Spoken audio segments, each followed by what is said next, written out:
Привет, дорогие друзья! Это мое первое видео, посвященное моему любимому хобби масштабному моделизму. 1 к 72 – это тот масштаб, в котором я делаю модели и собираю я современную авиацию. Посмотрим, как будет получаться с видео. Говорите мне, пишите, звоните.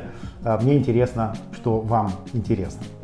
Ну и начать я, конечно, хочу с К-50. Это мой любимый вертолет, ударный вертолет, также известный под именем «Черная акула». И в моей жизни он сыграл очень большую роль.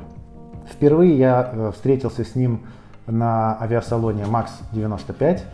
И, конечно, весь салон произвел невероятное впечатление. Запомнился очень пилотаж Су-27 под управлением Анатолия Квочера, с которым мне, по счастью, намного позже удалось познакомиться даже. Но самое большое впечатление произвел, конечно, вертолет К-50 и пилотаж Бориса Воробьева. Это просто филигранный, абсолютно какой-то воздушный, невесомый пилотаж, тяжеленной 10-тонной бронированной махины. И, по сути, именно этот пилотаж мне не оставил выбора, я решил поступать в МАИ, несмотря на то, что изначально план был совершенно другой, и несмотря на удивление родственников и друзей. Ну и еще до поступления в МАИ я начал скупать книги, всякие журналы, которые были посвящены в первую очередь именно этому вертолету. Мне было очень интересно понять, как в СССР, где обычно боевая техника создается по принципу «берем лучший зарубежный образец и что-то копируем, что-то привносим свое», как вот в этой реальности был создан вертолет, который на самом деле не имеет аналогов в мире вообще. Это очень заезженная такая фраза по поводу «не имеет аналогов», и в случае с К-50 она абсолютно справедлива, здесь нет никакого сарказма, потому что это действительно машина уникальная. Это единственный в мире боевой вертолет одноместный, это единственный в мире боевой вертолет соосной схемы, то есть без хвостового винта, с двумя винтами один над другим, и это единственный в мире вертолет с катапультным креслом. То есть машина уникальная чисто технически, но она еще и уникальна концептуально, потому что Сергей Викторович Михеев, генеральный конструктор фирмы Камов, еще в 70-х годах прошлого века сумел очень тонко почувствовать вот эту приближающуюся эру сетевых войн, где каждому звену уготована только своя роль. Потому что как вертолеты воевали раньше? Машина выходит в заданный район, летчик пилотирует, оператор ищет цели, находит цели, летчик туда разворачивает машину, цели атакуются, машина уходит. Естественно, это было сопряжено с огромными потерями, потому что какой-нибудь спрятанной зенитки или ПЗРК где-нибудь там в зеленке, как говорят военные, да, то есть там в лесу или в каких-то кустах, гораздо легче увидеть вертолет, чем вертолету увидеть эту цель. Так вот, К-50 по замыслу Михеева должен был стать звеном только ударным и звеном совершенно другой цепи. То есть задача К-50 была быстро, издалека, это самое важное, издалека, и точно поразить цели, которые были заранее для него разведаны. Либо им самим, либо в основном опора делалась на внешнее целеуказание. То есть это наземные наводчики, это самолеты какие-то, это другие вертолеты в группе, беспилотники и так далее. С Сергеем Викторовичем Михеевым мне довелось поговорить, потому что я на фирме Камов, как говорится, проработал 3 года. И он нас, молодых студентов, принимал на работу. Видно, что человек совершенно уникальный, абсолютно увлечен просто процессом создания техники. Это просто была большая честь и говорить с ним, и работать на этой фирме. И идя из КБ мимо опытного производства, видеть, что там происходит, какие вертолеты там стоят, что с ними делают. И вот однажды мы с одногруппником, который тоже работал на Камва, с Сергеем Беловым, мы шли из КБ и увидели около опытного цеха, как оказалось, именно эту машину. И даже сфотографировали с ней рядом, вот эта фотография. Мы стоим рядом с машиной, на ней что-то делают. Она свежепокрашенная, но никаких опознавательных знаков на ней нет. И звезд тоже нет. И почему-то стекла, мы обратили внимание, что стекла боковые бронированные. В рекламе всегда писали, что у К-50 по кругу броня, но на всех машинах по факту сбоку стояло обычное оргстекло, а здесь настоящее бронестекло. И оказалось, что мы видели одну из двух машин, которые готовились, это был как раз 2000 год, готовились к отправке в Чечню на испытания боевые. На К-50 мне удалось и полетать. Конечно, не по-настоящему, а в симуляторе, но это, как говорится, он вам не игра. Это действительно симулятор, Digital Combat Simulator, где полностью правдоподобно и очень детально сымитирована работа всех систем, полная имитация динамики, настоящей аэродинамики и вообще всего вооружения, модель повреждений. Колоссальные усилия затрачивали люди, чтобы сделать такой симулятор, и это действительно, ну, те настоящие пилоты, которые летали на этом симуляторе, они признают, что это вот максимальное приближение к реальности. Ну и, конечно, я собирал несколько моделей К-50. Всего их 3 у меня, и первая модель, она такая, даже ее показывать не буду, она такая простенькая, я только-только учился вообще красить модели. А вот вторая модель, она вот здесь представлена, это легендарный борт-22 генерала Бориса Воробьева. Это дань памяти ему, потому что именно на этом борту он, к сожалению, разбился. И до этого он успешно показывал по всему миру этот вертолет. Летал, стрелял, летал на пилотаж, показывал его различным военным атташе и, в общем, вообще просто фактически демонстрировал его, ну, действительно по всему миру. Но именно на этом вертолете, именно на этой модели я впервые попробовал красить аэрографом. Потому что сам аэрограф мне подарили лет за 7 до того, как я его первый раз использовал. Даша, Паша, большое спасибо, это до сих пор тот аэрограф, я до сих пор крашу им. И, конечно, я немножко накосячил в первый раз с аэрографом, я не знал ни как разбавлять краски, ни как там разбавлять, мешать лаки и так далее. Все это осваивал уже по ходу дела. Ну и потом, уже собрав несколько других моделей, я решил вернуться к теме К-50 и решил сделать борт с самой невероятной судьбой. Это борт 25. Почему с невероятной судьбой? Потому что, во-первых, это эталон для серийного производства. Эта машина сначала носила номер 015, то есть это 5-й предсерийный экземпляр. Машина была в армейском камуфляже обычном и летала по всяким там учениям и испытаниям.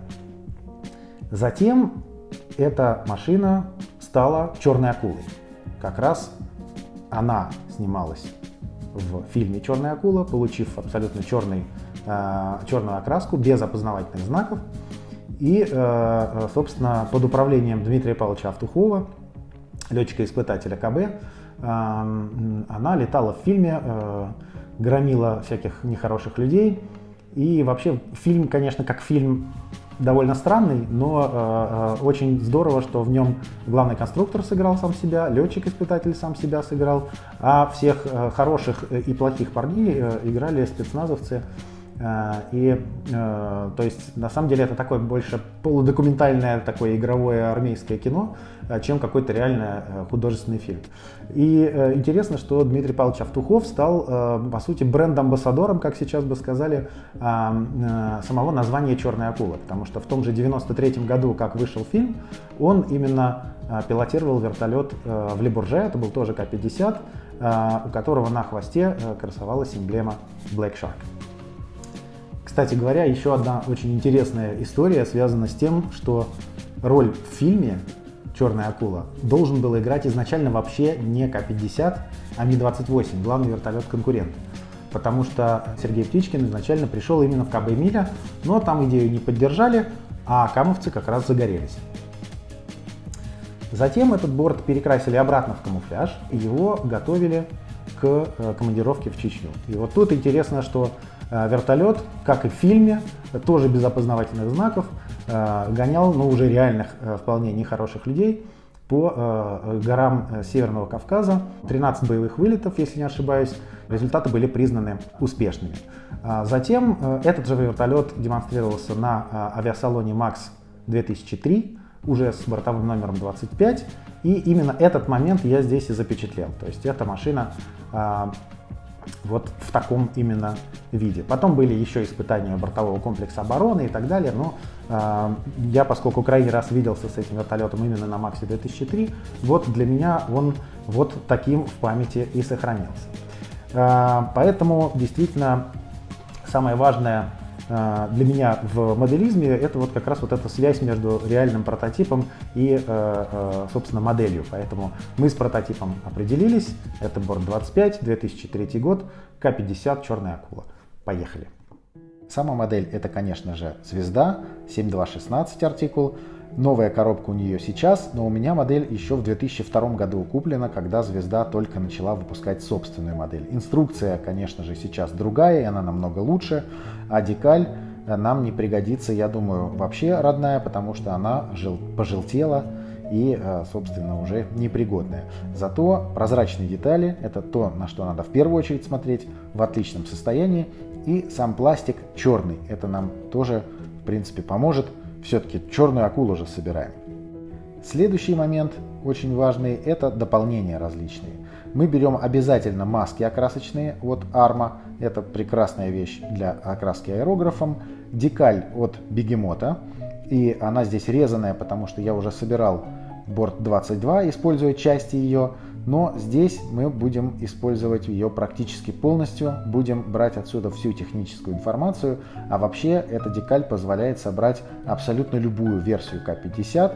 Вот здесь увидите как раз 22 борт, а мы будем собирать борт 25. И действительно эта декаль прекрасная во всем, кроме размера бортового номера. С этим будем что-то думать. Набор звезды крайне неудачный в плане вооружения и особенности блоков НАР, поэтому мы возьмем смоляную продукцию автормаркета так называемый, и это украинский резкит, и по почте я заказал и блоки НАР, и колеса. Замечательные колеса, все очень детализировано, и Почта Украины замечательно доставила и то, и другое. Кабина – это севастопольский микродизайн, прекрасное фототравление, в том числе и цветное. И вообще, собственно, это будет, честно говоря, мой первый опыт работы с фототравлением. Посмотрим, что получится. Но выглядит здорово. Краски. Я очень люблю отечественные краски Акан за точность подбора цвета. Великолепные абсолютно цвета, потому что образцы взяты, собственно, с натуры, с настоящих вертолетов и самолетов. Поэтому Акан это всегда попадание в цвет. Обожаю эти краски и будем использовать именно их. И, конечно же, книга 96 года, где есть схемы, где есть вся история создания и где есть точные чертежи, которые нам обязательно пригодятся. Ну и несколько фотографий с сайта walkarounds.ru. И здесь мы видим, что вертолет, конечно, при всей своей новизне в плане тактики, это советское бронированное такое чудо. Здесь вам нет никаких тепличных вещей в виде ангарного хранения, все должно быть кондово, в хорошем смысле слова, основательно, все должно быть мощно, все должно быть бронировано, все должно быть прямо так вот. Абсолютно советский, в хорошем смысле слова, вертолет. Ну что, начнем. Кабина и клеим фототравление на суперклей или на суперклей гель. Вот такая у нас получается кабина, и вот такие у нас вот ИЛС, например, получается вот такого вида. В общем и целом в собранном виде смотрится здорово, мне очень нравится, дальше буду тоже пользоваться фототравлением. Обработка пластиковых деталей требует определенных усилий, здесь много надо будет подрезать, подтачивать, для этого, конечно, используем надфили и различной грубости, так называемого различного зерна шкурки. Шпаклевки нам потребуется совсем немного, но все-таки есть места, где без нее не обойтись. Зачищаем ее ножом, потом грубой шкуркой, потом более мелкой шкуркой. И все будет как надо. Далее всю модель мы обрабатываем самой-самой меленькой шкуркой для того, чтобы подготовить к нанесению расшивки. Прозрачные детали мы полируем вот такой вот томеевской замечательной полиролью. Это очень помогает, в особенности если давно модель лежит, устранить какие-то микроцарапины. Дальше берем акановские же лаки, разбавляем их в нужных пропорциях и имитируем бронестекло. Обязательно это должен быть очень тоненький слой, для того, чтобы это не было какая-то зелень. Дальше, когда все подсохнет, берем маски, и здесь, конечно, очень важно попасть маской именно точно, для того, чтобы избавиться потом от необходимости как-то это все корректировать. Маски – это очень важный элемент модели, поэтому рекомендую вам покупать готовые, а не городить это самому, если, конечно, готовые есть. Дальше берем элементы фототравления и приклеиваем их уже поверх масок, но так, чтобы клей не попадал на сами маски и не попадал на те зоны, которые должны остаться прозрачными. Наносим расшивку согласно схеме, наносим специальным инструментом, который называется скрайбер, который позволяет прорезать тоненькие-тоненькие линии. Не переусердствуйте, глубину нужно задавать маленькую сначала, потом постепенно углубляться. Только тогда вы получите расшивку, которая похожа на оригинальную. И все линии, где нужно углубить расшивку, мы также проходим. Окна прицельных систем прекрасно имитируются при помощи фольгированного скотча. То же самое относится к посадочным фарам, которые потом мы ставим на место. Ну что, модель готова к грунтовке. Все, что вы видите здесь из белого пластика, сделано заново. Либо из старых каких-то пропусков, либо из просто тоненького листового пластика. И это совсем не сложно, не ленитесь сделать какие-то лючки, какие-то антенки, которых не достает в наборе. Ну а для самого сложного элемента любой камовской машины, колонки несущих винтов, конечно, не обойтись без детского труда.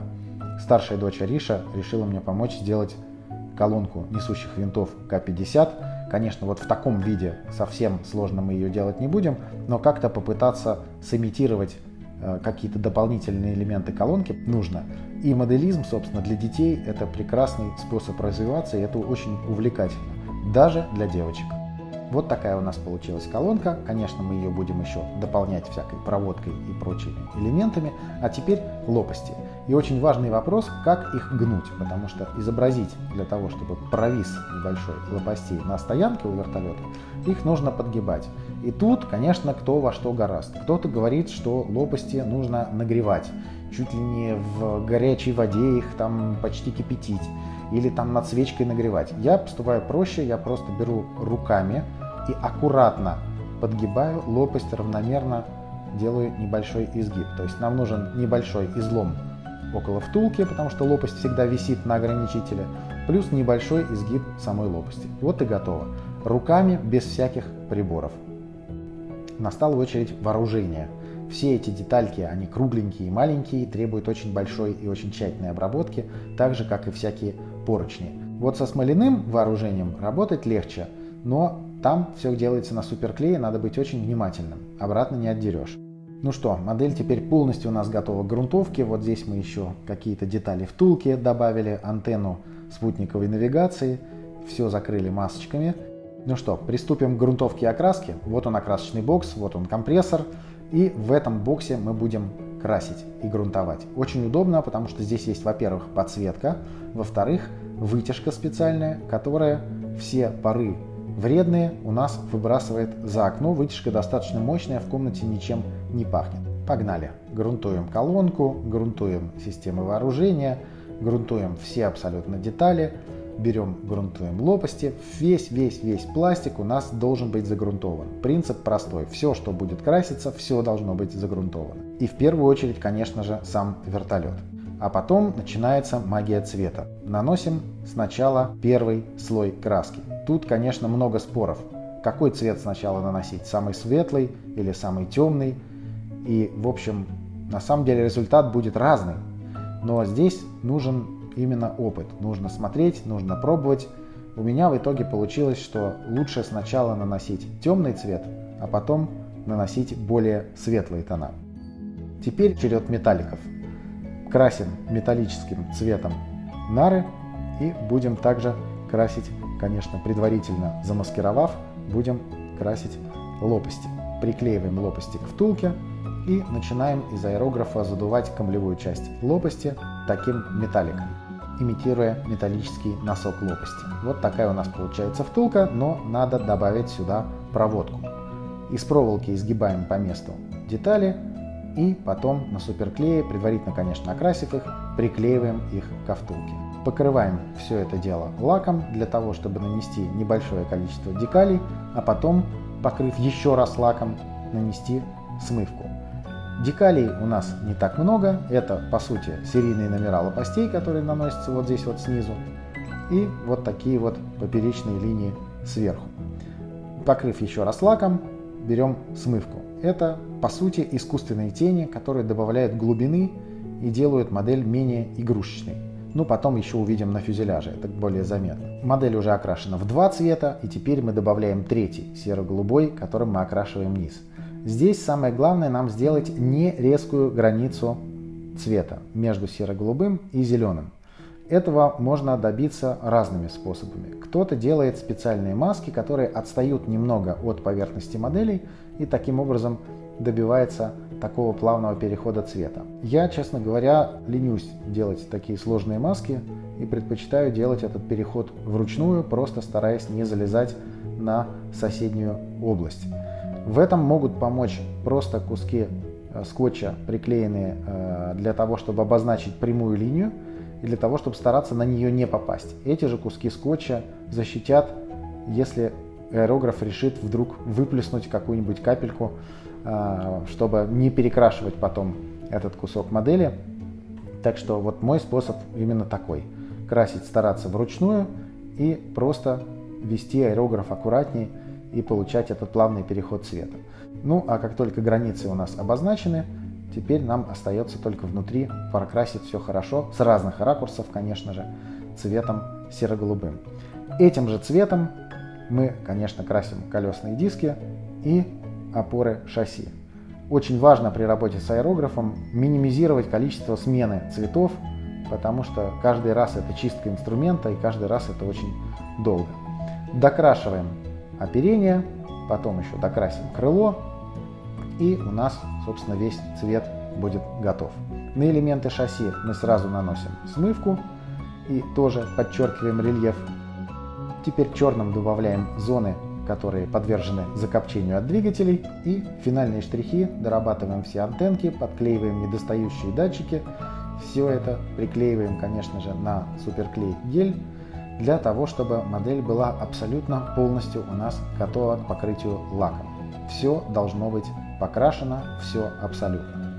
Вот вы видите, здесь мы подкрашиваем высотомера, окна, и все прочие антенки, каждая красится в свой цвет. После лака уже желательно вообще ничего не красить, не подкрашивать. И вот, наконец-то, первый слой глянцевого лака. И здесь, конечно, важнее всего не переборщить, чтобы он у нас не пошел каплями по модели. Лучше даже не доборщить. Самое главное сделать этот слой аккуратным, что сверху, что снизу. И, конечно, дать модели отлично просохнуть после этого слоя лака. Дальше мы берем техническую информацию и клеим все вот эти маленькие указания, где что не вскрывать, где что не ставить. Все это наклеиваем. Потом идут опознавательные знаки. И, конечно же, здесь самое важное точно их поставить. Малейший перекос будет виден, поэтому лучше 10 раз выровнять, но правильно приклеить их и, конечно, приваривать нужно декали либо маркфитом, либо маркфит стронгом. Это специальные жидкости для приварки декалей. Вы помните про бортовой номер, который у нас переразмерен. Я решил выйти из положения заказом специальной декали у Dennis Models. Это, по сути, изготовление декали на заказ. Со мной связался дизайнер. По образу и подобию штатной декали сделан уменьшенный размер, и все подошло отлично. А теперь смывка. Смотрите, буквально на глазах у нас из просто куска окрашенного пластика получаются какие-то стыки, каких-то панелей, какие-то лючки, какие-то разъемы. И вертолет наш начинает выглядеть намного более реалистично. Самое главное, после этого не забыть убрать излишки этой смывки, для того, чтобы вот эти вот точки, которыми мы наносим ее, не были видны. И это касается, конечно, и нижних панелей, и верхних, и вообще любых. Ну, конечно, это одна из самых вообще увлекательных методик. И мне даже странно, что я ее освоил всего в прошлом году. И раньше я делал все модели без смывки. Вот теперь я смотрю на них, и они выглядят, конечно, очень игрушечно. А здесь со смывкой все это смотрится намного реалистичнее, чем без нее. Поэтому Вот эту вот жидкость я вам очень рекомендую. Главное, потом не забудьте убрать излишки. И теперь третий слой лака. У нас был глянец, потом декали, потом глянец, потом смывка. Сейчас лак финишный, полуглянцевый. А теперь снятие масок. Очень ответственная операция. Главное, во-первых, не поцарапать прозрачные детали, во-вторых, не оторвать какие-то элементы фототравления. Ну и вот такое у нас получается остекление. Близимся к финишу. Теперь мы приклеиваем колеса. Приклеиваем их, конечно, тоже на суперклей гель, потому что колеса у нас сделаны из смолы. И здесь очень важно их сразу выровнять и поставить аккуратно. Это касается не только колес, это касается и, конечно же, вооружения. Потому что вооружение, смоляное особенно, тоже крепится на суперклее, потом переделывать будет проблемно. Поэтому сразу старайтесь сделать ровно. Аэронавигационные огни мы маркируем вот такой лаковой полупрозрачной краской и, наконец-то, воссоединяем несущую систему и сам вертолет. Готово!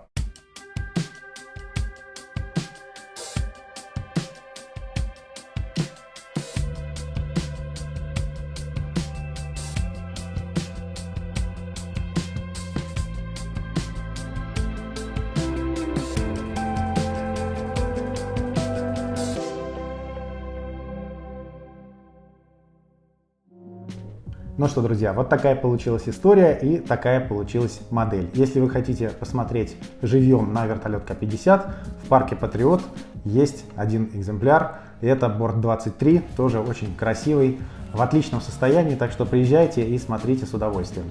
До новых встреч!